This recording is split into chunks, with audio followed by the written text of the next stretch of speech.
All right, so in preparation for Game 6, we are going to do a round of over-unders presented by FanDuel. Carson, it's good to see you again, buddy. We are going to have him present me with a list of over-unders and some other bets, and I'm going to give you guys my best pick, and maybe we can all win some money together on Thursday. How's it going, man? It's good to see you. It's great, Jason. Yeah, it's very good to be back. And that is always the goal. Get that Skrilla, baby. So we'll start with our first over-under here. 210 total points scored in this game, Jason. Which side are you on there? So when I first looked at this, I originally was thinking over because I think Boston's going to win big. I think they win by 15, 20 points.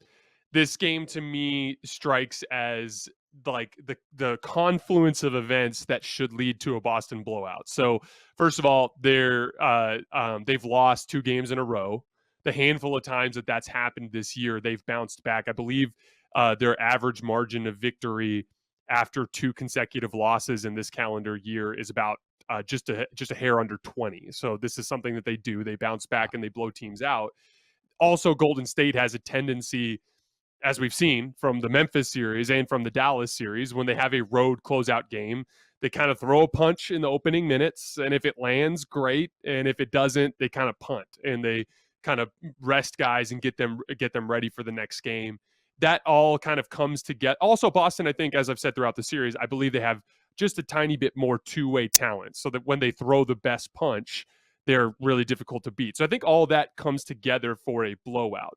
But the reason why I'm actually going to go under here is I think it's going to be a defensive blowout. I think Golden State is going to have a nightmare time scoring. I think the refs are going to swallow the whistle. And because, like we say, human nature just kind of inherently allows or leads refs to favor the team at a disadvantage. And Boston's obviously at a disadvantage in the series, having lost 2 games in a row. So I think the officiating will be in their corner. I think they're going to be allowed to play very physical. I think they're going to have a monster defensive game. I still think Boston will have a good offensive game. I just think they'll hold Golden State so far below their average. I see this game finishing somewhere around 110 to 90, which would put us at a 200 total. So I'm going to go with under on that one, Carson. And we have seen in this series 3 out of 5 games have gone 205 or under. So the trend would say that that is perhaps a bit more likely. All right, Jason, Klay Thompson, over under 20.5 points. Which side are you taking for this one? I'm going under with Klay's points. A huge part of this is like, I think if Klay scores really well, Golden State wins. That's just the reality there. So like, obviously, as a Golden State fan, you should be watching Klay because if Klay is getting good looks and he's scoring, that's a great indicator of the way the game is going to go. But again, all of these picks are going to be based on the premise that I believe Boston's going to win and win comfortably.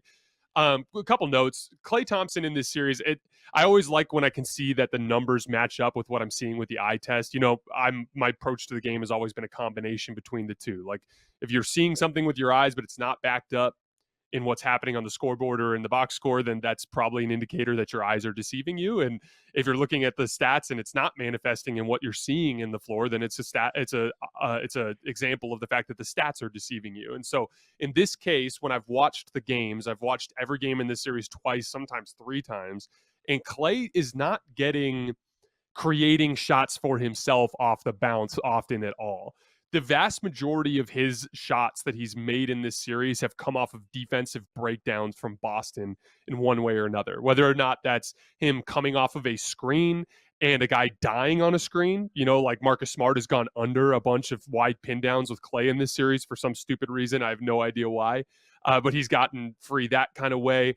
Another way is like, chaotic transition possession where Boston doesn't run back and get matched up. He'll get open, or guys running to Steph gravity type of plays that lead to Klay getting open shots. And then last but not least, Kevon Looney, offensive rebound, kick out to Klay Thompson has been a classic thing that has led to him scoring. In this series, when Klay Thompson is open or wide open, meaning the defender's at least 4 feet away, he's 14 for 31, which is 45%. But when he's guarded or tightly guarded, meaning the defender is closer than 4 feet, he's 4 for 18, which is only 22%, which lends credence to that idea that when Boston screws up and leaves Klay Thompson open, he's making his shots the way that you would expect from Klay. But again, when they do actually defend him the way they're supposed to, he's having trouble to score, create his own shot. So what does that mean? It just means that if Boston wins in a defensive blowout and they play extremely well on the defensive end, Klay won't get open looks. And if he doesn't get open looks, he won't score. So I think under 20.5 points is the smart bet there. How much of this line do you think is genuinely a product of it being a game 6? Because it feels high to me otherwise. Like Klay's 18 a game in the series. He's just over 19 in the playoffs. But I'm not just talking about the like, oh, he has some mystical performance thing. It seems like he really cares about the game 6 and is like genuinely trying to up his volume in those situations, because he made a whole deal about it against Memphis when obviously he played a great game, but he also took 22 shots and like flashed the 6. Like, do you think that's actually impacting this line? It's absolutely impacting the line. I would imagine it has a big part. A big part of it is just prepping for the public money. I mean, that's probably a big part of it. You know, I got to say this because Klay had an interview either yesterday or today, or it might have been right after Game 5, where he said like, "Yeah, I've played well in Game 6s recently, and I expect to go down and play well, you know, on Thursday." And when I saw that, I was like, you know, people undervalue how much that matters for a shooter. Confidence Mm-hmm. is one of the most important parts of shooting. I mean, I talked about this with Colin during a show during the series, but like it's such a weird part of the game of basketball that like you are rising up into a shot and statistically you're most likely to miss. You know, it's kind of like baseball. You're like a great hitter is going to hit maybe 300, right? So like essentially it requires a great deal of mental fortitude to be a good shooter in the NBA. And make no mistake, if Klay is going into game 6 thinking he's going to make shots, that will make it easier for him to make shots because he will rise into the shot feeling like it's his destiny that they're going to go in. And that I genuinely believe that kind of thing matters. That said, like we've just laid out in the numbers, it's about shot quality for Klay. When he's open, I have no doubt he's going to make shots. And if Boston leaves him open a bunch tomorrow night, he's going to make shots and they're probably going to lose the series. But I expect Boston to guard him well. And so I think it's irrelevant. If you're shooting 22% when you're guarded, chances are he's going to shoot 22% when he's guarded tomorrow night. I'm with you. I think you're on the right side. I also think that that is impacting it. And Klay is volatile, and he's not creating his own good shots right now, but he still, you know, tries to take those tough shots, and sometimes he's just immortal and he hits them anyway. So that's an interesting one, but I would agree with you there. Okay. Jayson Tatum, over under 6.5 assists. So I was originally looking at this line, and throughout the series, it's mostly been down at about 5.5 assists. That said, like I still think he goes over. And the reason why is in this playoff run, in wins, Jayson Tatum is averaging 7.2 assists. In losses, he's averaging 4.4 assists. I saw this stat a while back, and I've been preaching it on the show. But Boston has won 15 consecutive games and is undefeated in this playoff run when Tatum has at least 7 assists. And so in this case, a game I believe Boston's going to win. Also, blowouts tend to be a role player thing. Very rarely will you see a player go nuclear as an individual and it lead to a blowout. That usually a player going nuclear typically is a reaction to other guys not having it going and him going down swinging as a result. I think this is going to be a solid team effort, as you'll see with some of our other over-unders later on in the show. So I would go. I think Tatum ends up with 8 or 9 assists. I wouldn't be surprised if he also hit his over in points. But the main driving force of Boston winning is Tatum settling in as a high end playmaker, which I believe he will do tonight. So I'm going to go over 6.5. Yeah, obviously that has been a really interesting dynamic, and you've touched on that a lot. Him going back and forth between that maturity and then slumping into his bad habits. It's been the story with the Boston offense that you've been talking about throughout the entire playoffs. All right. Jaylen Brown, over under 2.5 threes. What do you think, Jason? So I'm going to go over here again. By the way, you were just talking about Tatum's assists being such an indicator. That's such a jarring spread, going from 7.2 in wins to 4.4 in losses. That's two different players. It is. That's crazy. the difference between being a superstar playmaker like LeBron for his career, I think is averaging right around 7 assists, and being just a guy, you know, who has the ball in his hands a lot in 4.4. Like that's a wild swing. As far as Jaylen Brown goes, I'm over 2.5 threes. He's attempting 7.2 threes per game in this series. He's a high volume 3-point shooter. So is Tatum, by the way. Tatum's attempting 8 threes per game in this series. But Brown was 0 for 5 in his last game, and he's only 30% for the series. So this, to me, again, feels like this is the dominant Boston game. This is the floodgates opening up. I just think he's going to shoot well, and if he shoots well on 7 attempts, he's going to make 3 or 4 of them. So from that standpoint, he's just due. So I'm going to go Brown over 2.5 threes. All right. That's all we have for the over-unders, but now I will just open the floor to you, Jayson. Do you have any bonus bets, anything standing out in your mind that you want to highlight?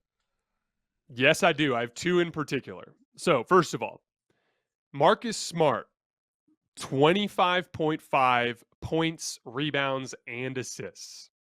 I want to go over here. In wins in this playoff run, he's averaging 30 points, rebounds, and assists. In losses, it's below 20. So it's a huge swing for him based on the way that they're playing in the game. Now, Marcus Smart also, he's a little bit of he's one of those guys that when the game is tight, he becomes more tentative.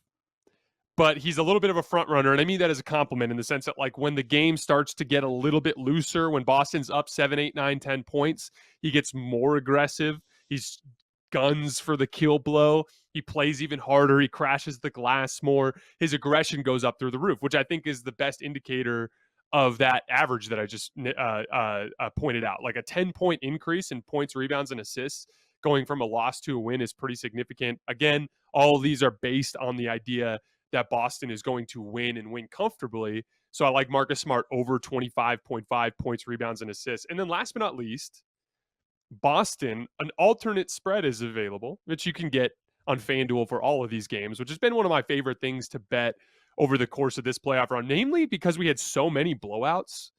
We had so many blowouts in this entire playoff run from all of the teams, especially in the second and third rounds. And one of the things that happens in these blowouts is a team gets up 20-25, but then in the fourth quarter, the scrubs get in, or I shouldn't call them the scrubs. The bench players get in and they play, and typically the game tends to swing wildly one way or the other, 10 points towards the losing team or towards the winning team. And so I like this number right around minus 14.5. You can get it at plus 360 odds, which is awesome. It's a great number to get that bet at. At minus 14.5, that kind of comfortably covers a big lead that Boston could build, but also potentially come close to blowing, which is what happened in game 3, by the way. They ended up covering a minus 14.5 spread. I think they won by 16 when they were up by 25, 30 points there in the second half, if I remember correctly. So I like that number as just like a good safe spot for a blowout. Also, like we said, Golden State's road closeout opportunities in this playoff run haven't looked great. They've been blown out back-to-back times. They did come back against Dallas and get it down to 10. But if you remember, it was like an insane run to the point where Golden State ended up bringing back in their starters with like 3 minutes left because the Golden State bench players, it was like Bielitsa, Jordan Poole, and like just all these buried guys on the bench. And they just scored every time down the floor. And then they ran that 3-2 zone against Dallas, and Dallas went cold. So, like, that was a really, really weird game. But Golden State has looked pretty bad in their last 2 road closeouts. And like I mentioned earlier, Boston, after back-to-back losses since the new year, has a plus 19.3 average winning margin. So I think that's a good, safe spot to hit a good alternate spread if you believe Boston's going to blow out. If you don't feel comfortable there, I do like them on the spread too at -4. This just feels like Boston's game. Like I said at the beginning, they're desperate. Golden State's sloppy on the road in closeout games. I believe the whistle will favor them. And Boston, I believe, has more than enough talent to win in this type of situation. So I like Boston minus 14.5 at plus 360 odds. All right, guys, that is all I have for tonight. That's all we have for tonight. I am excited for the game tomorrow, and we will see you after the final buzzer.